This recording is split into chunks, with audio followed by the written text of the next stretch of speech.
No, we're not doing that. Live on. I have an 11-year-old home. Can I say hello? You can say hello. Hello. Hi. Yeah. Fortunately, everyone in this room likes kids. Skedaddle. Is this your son? No, not everybody. I hate this. Oh, you don't like kids. Interesting. No, I hate Okay, so we're not discussing bullying and suspension today, are we? What we are rather discussing is, well, Sorry. what we're rather discussing is Jan brought the suggestion of discussing AI. So I think we will do some exploring of that. And we did say that we were going to discuss what does an academic look like, but Anna Martin's not here and it was her topic. So I reckon we'll wait until she gets here to bring that up, because she was like seething when we started discussing what does an academic look like. James, I have an instinct that you might have some opinions on the subject also. I might have some opinions. I'm not sure how valuable they'd be, but we appreciate the humility. So we're going to get stuck in with this idea of AI and just start with a really gentle question, which is, how have you used AI since its launch last year? Yeah, do you want to start us off? Yeah, I definitely use a lot AI now in my teaching. Oh, by the way, just to give you a little bit context, what I teach, I mainly teach English literature to primary and secondary school students. And since like we read books like 1984, Animal Farm, George Orwell is my favorite author, and also some American literature as well. So sometimes, I would use ChatGPT to, for example, summarize some of the chapters, and also to think about the discussion questions in our class, because my literature class is not like a lecture, but mainly discussion based. So what kind of questions we should discuss about the chapters of the book are very essential to my class. So I use sometimes ChatGPT to come up with some discussion questions for the lesson plan, for example. And also for the quizzes, I would also add ChatGPT to come up with some multiple choice questions in order to engage and assess my students in the class. So that's how many students do you have? Sorry, how many students do you have? Right now, my classes are like one-to-one and group classes, and a group class would be maximum 4 students. And then in total right now, I probably have around 10 or 12, yeah, including both the group and in one-to-one classes. Yeah. So yeah, that's what I mainly use AI for. In terms of generating content, so questions and quizzes, right. I am assuming that there's also an editing process. So you put in a prompt, it generates some content, and then you go through it and... Yeah, I would definitely select some of the most relevant question, for example, for the quiz. Yeah, I think overall the quality is actually very good, but it depends how accurate your prompt is. Every time, yeah, it will improve the quality. So that's the next question. The skill of creating effective prompts. My 16-year-old and his dog have just walked into the house dripping wet. So in terms of generating prompts, no.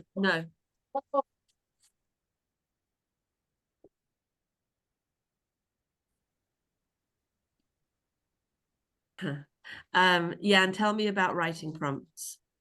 Yeah, so for example, can you give me some discussion questions for chapter 2, Animal Farm? So this kind of prompt, and then it will give me some discussion questions, and then I would further ask you, can you relate more to the student's life with these questions? Nice. Okay. Yeah. So do you tell the AI how old the students are? If I feel like the questions are too like how to say, they don't fit to my students' age group, then I will add that into the prompt. But in general, right, at first, I don't tell the AI how old my students are, unless the questions are not very suitable for my students' age. Because you just want to see what it's going to come up with. Right. Yeah. It's really interesting. So you're keeping your mind open by giving it a broader prompt. Exactly. So that's really interesting. Thank you. Emma, can we call on you next? Yeah. Have you had a play with AI yet? I have, but more for the business side of things. Okay. So trying to use it to help me write blogs, helping me write the text to go with me, social media posts, that sort of thing. I end up editing it a lot, so I'm not sure how much time it's saving me. It's more me Exactly. just I have the playing. same feeling. Like for the blog content generation, I do feel Yeah. like AI doesn't do a very good job. But in terms of the teaching material, I think it does a quite fairly good job. Okay, so here's a suggestion then, because I'm finding the same thing. In terms of content creation, I find it really bland. And I far prefer my voice to ChatGPT's, and I would rather take the time. Also, I would rather do the thinking that creating the content takes me through. So it's harder and longer, but I don't really want to skip that stage. But what occurs to me is when you're creating prompts for a lesson, there's still work that's going to happen in the lesson, and you're still going to be adapting it and bringing it to life, and it's only a jumping off point then. So nobody actually sees those prompt questions, whereas in the example of content creation, that's an outcome, isn't it? Yeah, I think I've used it in the same way for the blog though. Okay. So I have used it to see if it gives me any ideas that I hadn't already had, and used it almost as prompts to then write the blog. Yeah. That's been quite helpful. Yeah. And it can also like highlight articles for you as well, so it can lead you to other research and things like that, which is quite helpful. And do you find it's accurate in those cases? I've heard lots of it makes stuff up accusations. I then go and find the source and Okay. check. I wouldn't just You're a believe it. nerd. I am a nerd. You know are that, a nerd. Yeah, I wouldn't just believe it, but it almost gives me places to look that I maybe wouldn't have found otherwise. Interesting. So that's quite helpful. Yeah. But it's definitely prompts. In terms of lesson content, I teach maths, so my content comes from my head. Sorry, can you just challenge yourself there, please? The AI doesn't generate the questions that I would give students. Surely I it know could. I don't know if it does or not. I've not tried, but No, neither have I. I Go would on. assume it doesn't. If I you know wanted to generate number bond questions, 50 number bond questions. it might do. It might do. But then it's not personalized to the student. So the activity I did with my Key Stage 3 class the other day, we did solving equations. Okay. And I had hundreds of little pieces of paper that were blank at the beginning of the lesson. And they had 3 answers on the table. And I was writing specific questions for each student to develop their understanding at the rate they needed. AI is never going to do that for me. So were you writing the second question based on their response? Based on where they got stuck or where they could do it, I then designed the next question for them. Very nice. So I'd got one person that was answering 1-step equations. I'd got one person that was answering 2-step equations that were just multiplication and addition and subtraction. And then I'd got another one who I was involving brackets, fractions. So they were literally getting what they needed. If they got it wrong, they got more of the same. I'm definitely not paid by AI, but I am going to challenge you. Had you said to AI, give me questions, give me 2-step questions, including brackets. But then is AI going to know that the bit they got stuck on was dividing by 8 and put 8 in every time? And what if you put that in the prompt? But then how much time is that wasting in the session? Oh, definitely. No, definitely. Presumably so it's more... Yeah, but you could have a bank of questions categorized. I could. Based on the different misconceptions and prerequisites. I could, but it would waste my time when I can do that instantly. Like, as really in interesting. Instant. Yeah. I can literally look at what they're doing and write the next question so specifically for them. Yeah. So I know they struggle with their 6 times table. So I make sure every other question's got the 6 times table in it. I make sure that I'm watching where they're getting stuck. I would love to suggest that the students get a kick out of seeing you do that for them as well. Mm. That Yeah, there's something they that loved it. right? They She's loved making it. a question just for me because she's watching that Yeah. closely. And when they're like, oh, I'm stuck on this one, where do I? And then I use my coaching skills and I'm like, but how did you do the last one? What Oh, did you do? How does that, why have I written it like that? How does that link to the one you just did? yeah, And that's the personal bit that yeah. AI will, I don't think, will ever be able to do in the same way. I But think I what also don't you're think it it will. describing means you're also here, engaged. You're engaged with the students. Whereas if you Yeah. have to go back to the AI every time, you'll be kind of cutting off from the student. But the way you're doing it is you are properly engaged. That And sounds there right. wasn't a Yeah. computer in sight. I was handwriting them Yes. and then Yes. giving them a piece Yes. of Yeah. paper.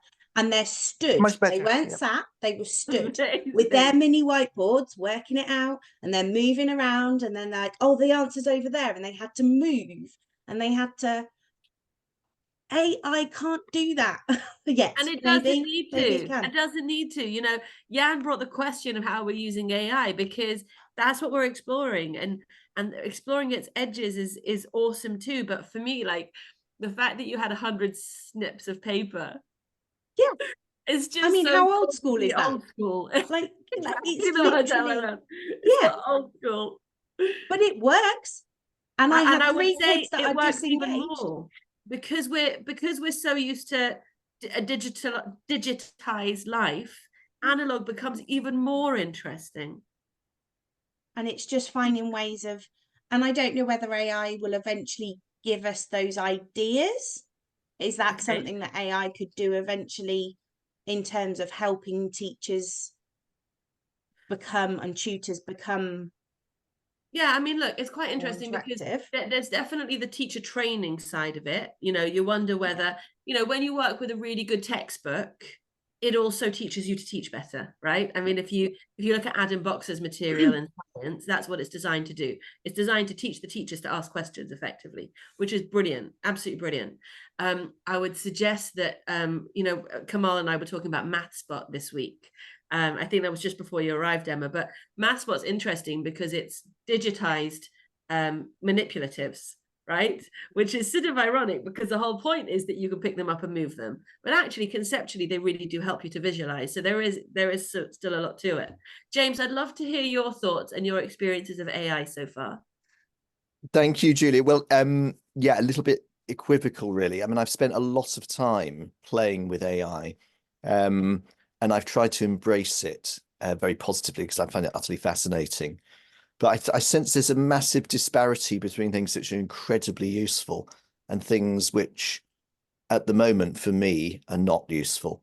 So if I just give you 2 examples, incredibly useful is translating. I've got an assignment next week. I'm going to work with colleagues in Vilnius in Lithuania, and I've been translating quite a lot of Lithuanian, which is not one of my languages, into English, and putting it through different AIs is just fabulous. I mean, the translation is incredible.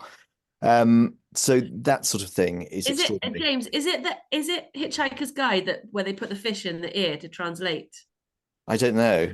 You guys don't know that? Okay, because I think that fish is maybe what AI is doing. But I'm with you.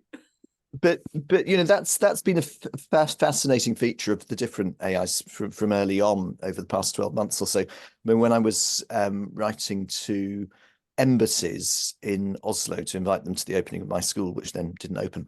But I thought when we got to the French ambassador, whom I'd actually met a few days before, I thought that it would be nice to write to her in French rather than English, because French, you know, touchy on those sort of subjects. So I put the letter into ChatGPT and read it, and my French isn't brilliant, but it was good enough to see that it was an incredible translation. Now, then It was very good. It was incredible. And then I popped it over to my dad, who was a French teacher in his time, and he said, I can't see anything wrong with it. So that's on the one side. On the other side, I wrote a whole textbook for an English literature GCSE set text in the summer, and I made it's a set text that I know really well, but I made myself do it, surrounded by a whole bunch of people on the sort of LinkedIn circuits who are AI evangelists saying, James, this stuff's amazing and you're going to be useless, you know, because AI is going to be much better than you. So anyway, I thought, okay, let's embrace the future and let's write a textbook using a composite of different AI applications and so on. So Claude and Pi and ChatGPT and others. Anyway, and I put it all together. Hours and hours of work. It was terrible. There were words, I mean, it hallucinated like a, you know, proper old sort of crack addict. Every other thing was a hallucination. So I had a very simple format. For each chapter, I put the text, so non-copyright literature text, into the apposite AIs, plural. And I got some there that would read. And I said, just, you know, very, very precise prompting about who the kids were, who'd be using this guide, what the purposes of it was, whatever.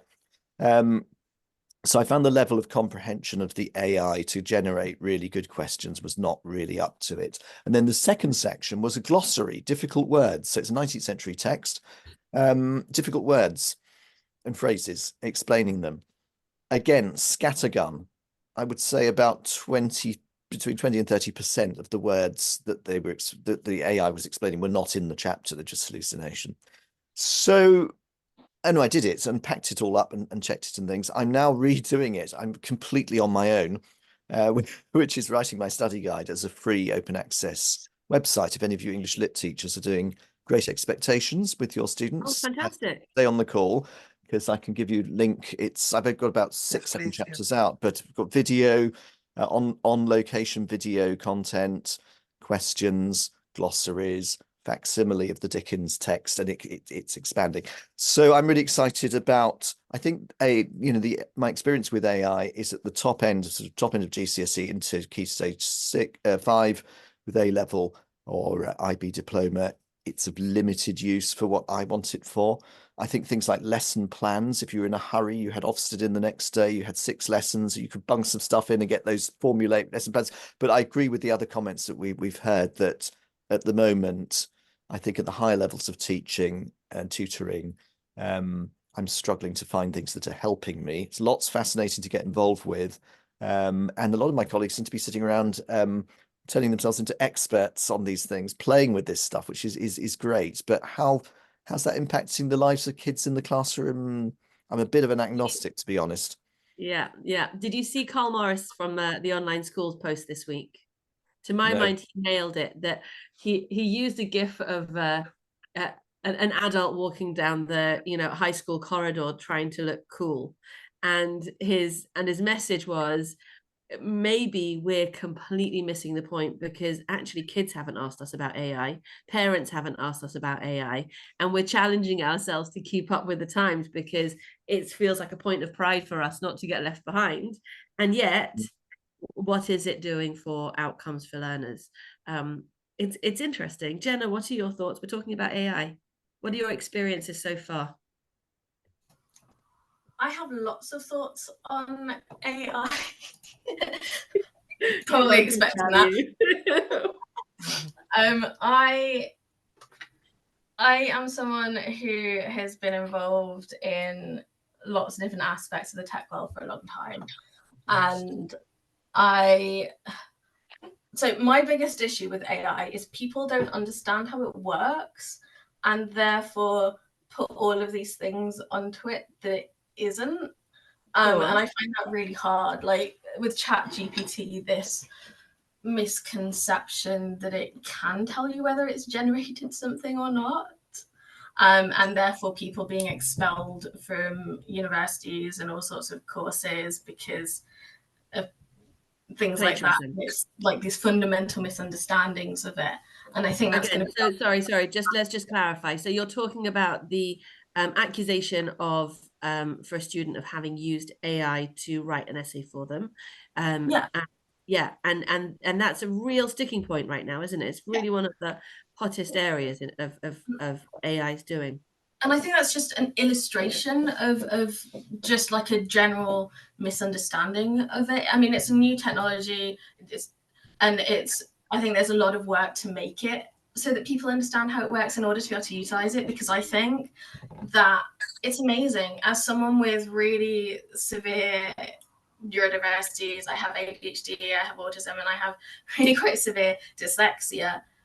It's really, really invaluable to not being stuck in analysis paralysis, in kind of that overwhelm zone. And I think So that you would use it to get you started, to create the first draft of something? Is that what you mean there? I don't tend to use it for writing, Okay. purely because I am really, really fussy with writing. Okay. But what I use it for is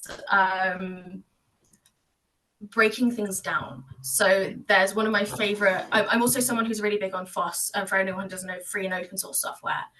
My partner is a specialist in open source software and things like that, and I'm quite involved on that side of things. And part of my work politically at the moment in the UK is around software and education and stuff. So a little bit of a disclaimer there that I have biases there, but I do use things to break stuff down. So there's this amazing tool called Goblin Tools. If anyone hasn't heard of it, I highly recommend going it up. And this particular one is really great, and I advocate for it a lot. You have to do tweaking with it. It's a task breakdown thing. So you put in your task and you can tailor it and things like that. You can break it into as many little steps as you need So to. it supports executive functioning? Yes, actually, yes. Okay, so you're saying that if you tell it you need to get an essay written in 10 days' time, it will tell you how to do the research, how to structure the essay, how long to give to the writing of the essay, how long to give to the editing, so that you can get it submitted in time. Is that what you mean? It doesn't always do necessarily durations, and I don't tend to use it for duration, so I don't know how it works on that side of things, how good it is for that. But it will do, like, if it's, for example, the one I did yesterday was, I really need to clean my house. How do I go about cleaning my entire house? It gave me like. Are you not reading Good Housekeeping for that? I go down rabbit holes if I go down. Okay. I recently found House and Country as well, or whatever. I could just see you with a toothbrush and bicarbonate of soda in a corner of the bathroom. That is exactly what it ends up being. And I can spend hours cleaning my. Why is it always the bathroom? But anyway, it was really helpful in creating this. And then I could tell it, okay, I don't know how to do this bit. Can you break it down even further? And it's not a case of you have to put in exactly the right prompt. You can play it. It's really easy to play around with, and you just click the button to say break this down more, or so delete. I tell you what occurs to me: the metacognition behind knowing which bit you don't understand. Yeah. Oh yeah. Is an immense skill. So if we're talking about prompts in AI, and you're saying we have to understand it, we have to understand its limitations. Maybe what we're saying is that there are disciplines that we need to develop and our students need to develop in terms of metacognition, to understand what questions to ask, to understand what we don't know. Is that something? I was on a training for this morning, interestingly. You were what? I was on a training for understanding, like teaching young people and students to figure out what they don't know. And in terms of tutoring and how that impacts us as tutors and our role in that, because that is often, by the time you get to GCSEs, the process of GCSE exams in school, often part of that process is that we don't otherwise know that, and it's not necessarily taught specifically, like revision skills. It has to be part of revision skills, right? And all of that. And yeah, I think that as much as, I think you've hit on something there quite, it's not just about understanding the principles of it, it's how do you know what to ask it? It's something I struggle with, right? And I can it's something I spent a lot of time on, but even like it takes so much playing around with, and I'm really good at like Google searches, Boolean searches, and that's not a natural thing for most people, and it's such a thing to learn. Yeah, that's really interesting. And sometimes it's with purpose, and sometimes it's research. And then also, we were talking last week in depth about curiosity and about that discipline of just creating space for curiosity. Kamal, did you want to contribute at all on the? Yeah, my students, some of them, quite a few of them, they're less into the abilities, and they have a lot of challenges. But I've got some good ideas. I could use it for, say, for English, but also I've got Mathbot.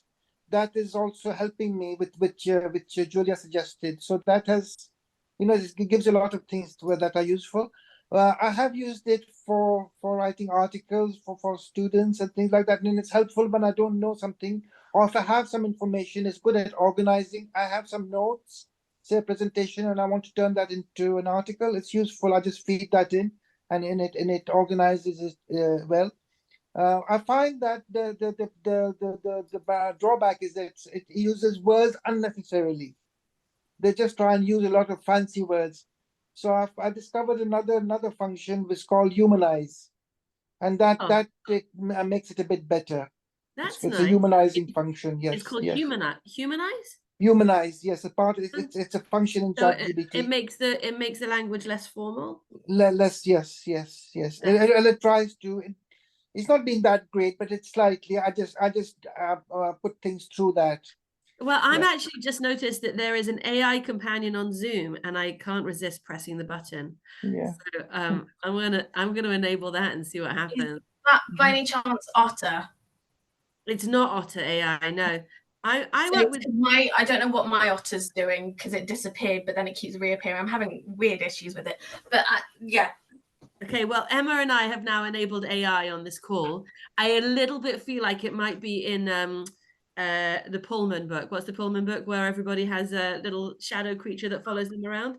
The light, Yes. yes. Amber Spyglass is one of them. Northern Yes. Lights. Okay, so in the Northern Light series, they've got little creatures that follow them around and sort of hold their souls. So our AI companions might be doing that for us soon, Emma. Watch out. Ooh, I found the button. Sorry. Have you found the button? Does anybody know what it does? Is that okay, Gemma?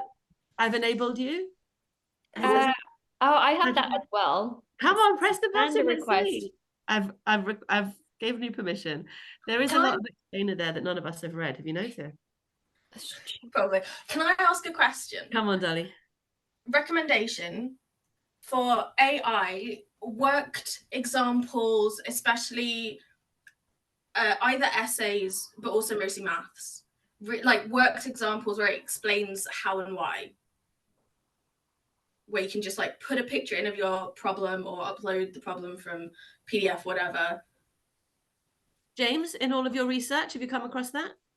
I'm sure there is something, but I've not played with anything like that off the top of my head. I don't know. Maybe you can. I keep ending up going to get. I keep using. I don't know if you know Obsidian, but I use Obsidian and I end up using a latex plugin. I don't know Obsidian. What's Obsidian? What's Obsidian? Oh, Obsidian is really cool, and I think you would love it. And I would love to show you my graph at some point because it's hilarious.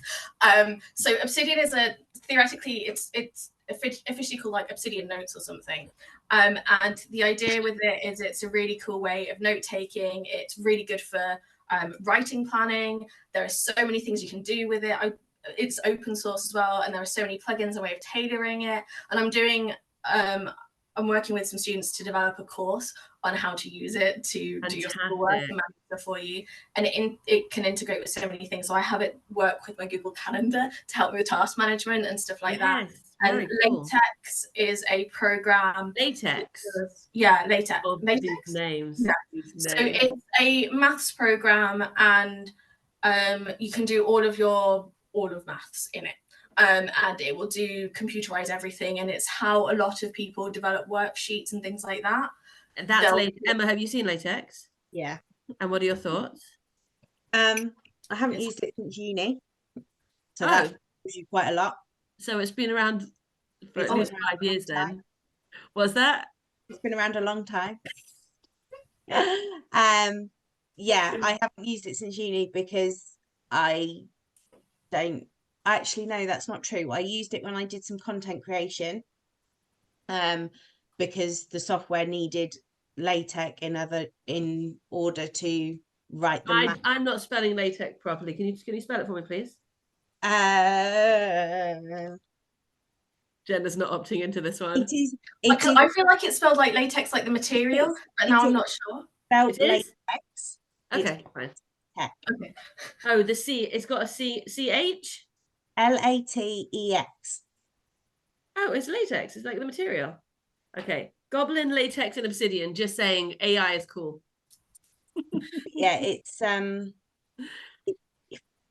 it just writes the maths. It's just a way of getting the formulas in a format that works. So Yeah. when you started off by saying you didn't use it with your snippy paper lesson, Yeah.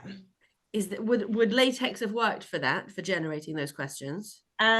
I didn't realize it had an AI element now. I don't know if it does, but it integrates with enough things that I haven't found an AI that works, which is why I use a combo of latex and obsidian. Obsidian isn't AI either, to fix it myself and kind of do it myself. Yeah. Because Oh, hold It's on a just second. an editor. Are we now at a Yeah. point where we're hacking AI with our own brains? well, I'm doing it Is that myself not ironic? instead of AI because I can't find an AI that works. And I think that's the problem for maths. Yeah. AI, none of the AI softwares will let you write mathematical formulas in a way that You know somebody's going to pop up on LinkedIn and tell us how wrong we are in a second, don't you? 'Cause probably. I this hope I is hope so. so. someone's I going to hope be so. like, and they're going to tell us what it is, and it's also going to have a cool name. I need to share with you, I've just had an insight as we've been talking. So if you've had a meeting with me recently, you'll know that I have fireflies that follows me around in meetings. And it's amazing because it records and transcripts all the meetings, and it makes me feel so safe, like nothing's going to get lost. It's all there in my Google Drive somewhere, yeah? And I've just called myself out. I'm turning into a content hoarder. You know how year one teachers have like mountains of empty tissue boxes in case they one day need them? That's what I'm doing with content. Yeah. Not sure how I feel about that. I feel like it's like the equivalent of like a professor, like that stereotype of professor desk with the stacks. Yeah, I feel the same, except it's in my Google Drive. Yes. So and have you so I did a, you know, those like demo webinar things that, you know, they tend to be American and they're like really hard sell. So I accidentally attended one of those and nearly pressed the purchase button 12 times on the way, except that Hannah stopped me. She was like holding me back. But that was for a course community platform that is run on AI that can take all of your content and rejig it so that it answers questions in your voice. So it's like a chatbot that's, I know.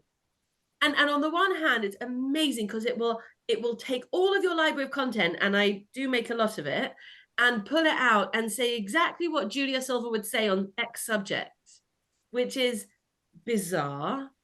And also, like, do I then have to put the questions in myself to find out what I think about the? That was very weird. But don't forget, ChatGPT, they will take Julia Silver's content and present it as its own and give it to someone else. So don't forget that. Yeah. Except they already are. Okay. Except they've already got it all, right? It's in Fireflies, it's on Google, it's in Zoom, it's on YouTube. They've got everything I've ever said. They could do it themselves, And like, you know, there's also that piece about like legend in your own lunchtime. Do you know what I mean? Like, okay, like you don't have to take it too seriously. I don't know. James, what are your thoughts? I don't know. I think we accumulate too much. You know, sometimes there can be things that mechanisms, applications, whatever, that set out to make our lives easier and more organized that end up imposing an extra layer of organization on you. And I suppose it's knowing when to use stuff and when not to. I mean, I've actually got one of these extraordinary things that you're holding up there, Julia. I just found this in my cupboard. I've never looked at it before. Look, it's completely blank. Oh, wow. But do you then feel the pressure to use it? Is that what you're getting at, James? Go on. That pressure of it's there, so I've got to use it. Is that what you were trying to get at, James? Well, I just think there's, you know, there are degrees. It's knowing what you need and what will make your life more efficient and effective as a tutor or teacher, whatever, isn't it? And going into a system of organization which is maybe too, you know, may have capabilities which you simply don't need. So it's knowing when it will help. And I think there's such a proliferation of AI applications and products and things which people are pushing hard at the moment. And I suppose it's about making time to dip into some of those things, sharing impressions and thoughts with colleagues, and then finding out what is useful. I mean, just going back to the tutoring piece, had a kid who I was supporting with an extended essay, so trying to just help him get it written, basically. And I typed the question into ChatGPT, just to see what it came up with, just to check, from my point of view, that there wasn't anything sort of basic that was missing from the potential essay, because it was a history essay on a period that I know a bit about, but it wasn't my top thing. And that was very, very useful. And actually, also, I do some journalism, and I was asked, I did a feature article on something. And when I sort of got my ideas together, knew what I wanted to say and think of what I wanted to cover, and then I put that into into Claude and a couple of other AIs just to check, and that was really brilliant. What it did there to sort of pull out the threads, and I thought, yeah, I've got that covered. So I wasn't using anything that AI had written to put into my article, but it was a safety just net. to check I hadn't missed anything, or that That's really nice. So I just think it's a very, very complex picture. That's I really don't think there's a doctrinaire approach is ever going to be useful for helping our students. But they will know that they can do a piece of homework on ChatGPT. I mean, I have a 16-year-old who has been writing CVs and job applications, and of course he's used ChatGPT for it. It would be madness not to. And actually, there seems to be a little bit of a sort of pastoral process where, by reading what the email says he is, it sort of points him in the direction of, this is what good looks like. You should be hardworking, motivated, and interested in dogs if you're applying to work in a pets at home, right? So I did find that quite informative, to let him have that relationship with the tool that was giving him actually some structure and some guidance. Yeah. And I think, all sorts of practical levels. I mean, if outside our line of business, but if you're running a small business and you're doing mail order or something like that, the capability of AI to do the emails to clients who are writing to complain about something, or, those simple sort of the washing up of your daily comms, it's extraordinary what it can do, I think. That's really interesting. I do wonder, though, let's just take the opposite side of it all for a second. When AI is running the world, right? So Odette posted Danielle, could you help quietly, please? A penny off the side of my stapler thing, and it cut a policeman right off. And then this tiny guy runs out. My question is, appropriately, when AI is doing all the things that Upwork's people do for us, virtual assistants and copywriting and editing and all of those things, what's left for us to do? Julia, that's a good question, but also, we're teaching students in the future. How will AI affect their careers? What will they be doing? We're teaching them maths and English and chemistry and things like that. Will there'll be a need for them in the future, to be lawyers and doctors? So, have you thought about that? How is it going to affect their future apart from ourselves? We've got short term, but they've got a long future, and so many changes are going to happen in the next 5 years or 10 years. Jan, go for it. Yeah, I'm so glad you mentioned this, because that's actually one of the big things I really want to talk with everyone here as well. So how would AI impact students and their future? I feel like right now we are so intimidated that students are using AI for their homework, and thus they would forbidden the students from using it. But I feel like the problem is how to guide them to use AI for their own benefits, because that's actually what everybody will use in the future. So if you're forbidding the students from doing them, that they're not learning the new skills, how to use the AI effectively for the future. So the question is how we can guide students. And there's more than that, because really Kamal's question is, what does it do to the workforce? Yes, exactly. Which jobs become irrelevant? Go ahead, Emma. This is a bigger can of worms that I'm about to open. the education system is not fit for purpose now. Oh, really? The Oh, I hadn't education, noticed. but as in, we're not preparing them for the workforce that they currently are. Never mind what the workforce looks like with AI. Like, we're so far behind that worrying about AI, we're not worrying about what the workforce looks like now. Like, and actually, I think something that came up recently is AI could actually level the playing field for those that are most educationally disadvantaged. Like, it's a whole bunch of what I do is working with those young people who cannot access the education system, and I can't reach all of those young people. Tutors like me can't reach all of those young people. AI can reach more of them. What does There reach are mean? places Sorry, that AI can't reach. what does reach mean in this context? Because So- when you say that you reach those children, I have a really clear idea of relationship building and you know, and all of that magic that happens between a safe adult and a child who needs it. And So- I don't see how AI reaches that. I think that's a really good point. So there are, in my mind, there are two definitions. Your definition, absolutely, and then just providing access, Awesome. right? So for many young people around the world in rural areas around, including the UK, that aren't well connected, like where I live, I don't have internet here.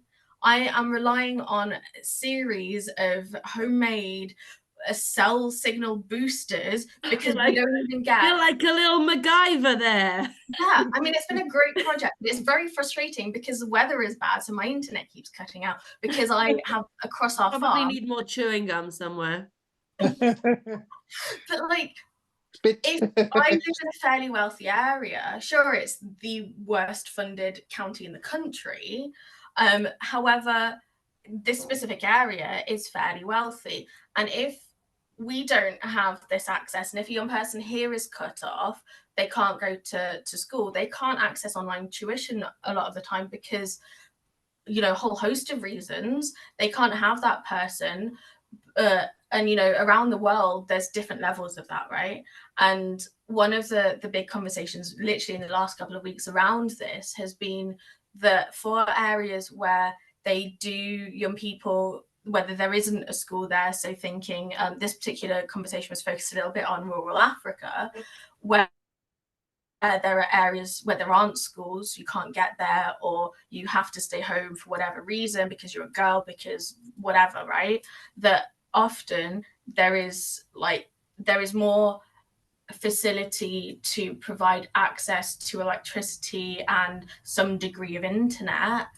So AI, whether with an AI tutor, you don't have to rely on someone being available. And yes, it is no replacement for that human contact, but it is something. And right now they have nothing. So, and for young people who are so terrified of people, so I'm working with a young person now who never even opens his front door and looks out the window because he is so terrified of people, that I have been able to develop a relationship with him where I can go into his house, but in that gap where he couldn't access anything and he couldn't bring himself to access anything, he was comfortable on a computer, he's comfortable with messing around with AI, there is scope there. And that's I think interesting. So we're almost saying that there are opportunities. You know, Kamal asked about job opportunities. You're saying that this person who couldn't hold down a job in Sainsbury's can create employment routes because he's not afraid of exploring AI, tech, various tools. And for people who are disabled, I spent several years being completely housebound, unable to work or anything, because even though I wanted to work and I was going stir crazy not working, there was nothing I could do because people wouldn't accommodate any disabilities, or it was problematic and whatever, and there were loopholes in the law and whatever that allows some degree of that. But like, COVID has opened that door for me to be able to be more able to access work, to access training, and my life has turned around because of that simple thing of more things being online like this. right? Yeah, this is a really rich theme. It's a really rich theme. We've discussed the overlap between tutoring and disabilities frequently here, and if not disabilities, then underlying health issues or commitment, caring roles. But there are lots of people in the qualified tutor community who are unable to leave the house, and they still function and are fulfilled and stimulated and contributing to society as tutors. Exactly. Like, one of the reasons why the tutoring industry as a whole statistically has some of the highest percentages proportionally of neurodiverse adults, of disabled adults, of all of these things, of families, of parents of young children and stuff, is because there is this flexibility. And the more that we head in this direction of balance, I can balance my workload with a young person who needs more than I have capacity for. I can bridge that gap by giving them access to these things and supporting access to some AI stuff or to various types of digital learning, that they don't need me to spoon feed every little thing when it's not always the right thing. And I think that is something that's taken me a really, really long time to be okay with. But I think it's a really important thing that we can't do everything. You can't be a one-man band all the time. And there are things that can help, and versatility and finding the right thing is by experimentation for everyone, right? The true definition of hybrid learning, surely, that it's everything. Go on. You have access to a tutor, you have access to school, you have access to online learning, you have access to AI, you have access to all these resources. So that's what we essentially are as tutors, is just another resource for them. You have access to all of this, and it is a hybrid of everything. You get the best of everything. Yes, true hybrid learning. Absolutely. yes. So now AI just becomes another resource. Yeah. And the whole question is how to blend with a focus on what the needs of the student are. I don't know if you saw that I posted this morning. So for me, this is absolutely superb, right? And I have it up on my whiteboard because it gives me courage. But where you said, Jenna, about and you can make mistakes and you can make corrections just now in terms of tech, I do feel like we are learning this through tech, aren't we? That it's possible to press, undo, yeah, and that there are ways to continue to make progress without having to get everything right. And I also think so. We just had a really intense coaching session, my 11-year-old and I, with the amazing Jacqueline McGill, who was talking about sitting with discomfort. And one of the interesting things that Jan's done by bringing the conversation of AI today is holding space for that discomfort. We don't know what AI is going to do. We don't know how it's going to affect jobs in the future. We don't know how we're supposed to be using it today. We don't know whether or not we should bother yet, right? We don't know what place it has in our space, whether it's going to make all the difference or no difference at all. And sitting with that is the best start. That's where curiosity sits. James, what are your thoughts? No, just to add to that, no, I absolutely agree, and I'm really interested to hear the people reflecting on the future of being hybrid. And I think for perfectly placed students, AI will be a very important thing in studies. But we know from wielding our magic as tutors that the human interaction, whether it's online or in person, is something extraordinarily priceless, and I think that will acquire a greater value as more of education is delivered with AI. I think the price of the tutor and the human, the belief, the rapport that we have with the students, it will be very important. But the thing I'd like to add, I think, is that in terms of education and developing education to equip our young people for the future that is now and that they're going into, I think that AI does raise the bar because life is becoming more complex as a result. We have an absolute superfluity of instantly available information and disinformation and misinformation coming at us from all angles. We then add to that the necessity to know about AI, but also to be able to work with it and to use it, to deploy it to the right sort of advantage.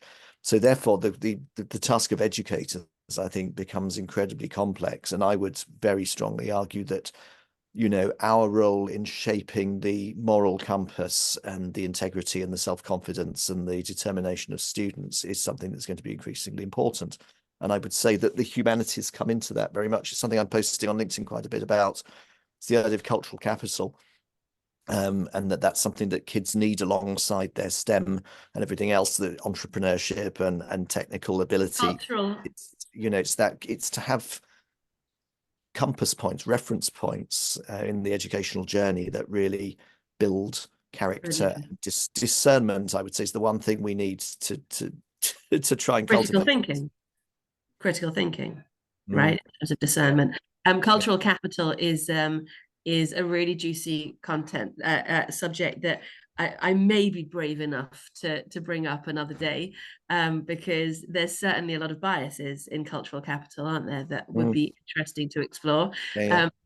I do think, and Jenna's nodding her head off there as well. I think there's some opportunities here, and the sort of the fearlessness that we're showing up with to explain that, to explore them, is, I think, one of the most important things. I am having a really strong instinct to go organic and turn my house into the good life. Do you know what I mean? Because there's this sort of, as we sort of explore the complexity that AI is creating, we sort of have this, like, you know, strong tug back towards a simpler approach. And I'm definitely feeling that dichotomy in myself. I don't know if you guys are feeling that as well. Jenna, I'm coming to you in just a second. I wanted to, no, I've lost it. Go ahead, Jenna.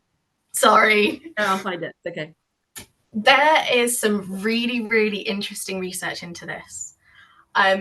From my, I think it goes wider than what I've read, and I haven't read really a lot into this because it was a little bit of an epiphany for me.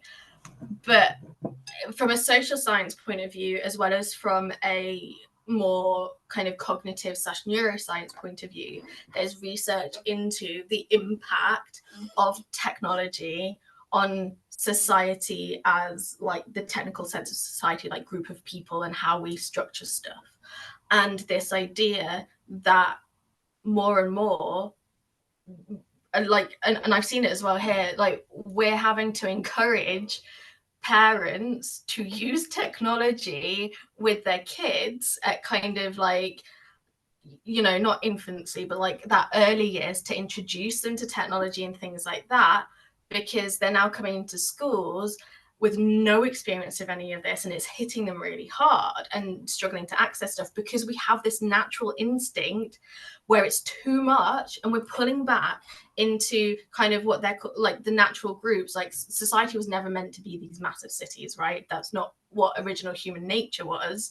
And there's some really interesting research into like these groupings, this idea of community and naturalness, and going back to I would love to explore this with you in the future. I would love, in my mind, we're talking about villages, right? And we're talking about all of the villages being joined up through tech. And yum! I want to share with you that thread that I dropped earlier was a book by Mo Gaudat, who used to be Chief Business Officer of Google X. He runs a really worthwhile podcast. And his book, Scary Smart, I have it on audiobook and I'm scared to listen to it. Because he talks there about how if we want AI to be a force for good in our world, we need to teach it goodness, because it's learning from us.